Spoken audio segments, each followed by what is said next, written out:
ದರಗೆ ದಕ್ಷಿಣ ಕಾವೇರಿ ಕುಂಭಪುರವಾಸನು ನೀನೇ. ಕರದಳಿ ವೀಣೆಯೇ ಗಾನವ ಮಾಡುವ ಉರಗಭೂಷಣನು ನೀನೇ.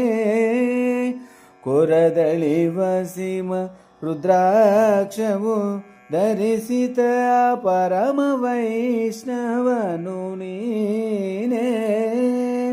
ಗರುಡ ಗಮನ ನಮ್ಮ ಪುರಂದರ ವಿಠಲನ ಪ್ರಾಣ ಪ್ರಿಯನನು ನೀನೇ. ಚಂದ್ರಚೂಡ ಶಿವಶಂಕರ ಪಾರ್ವತಿ ರಮಣ ನಿಲಯ ನಮೋ ನಮೋ.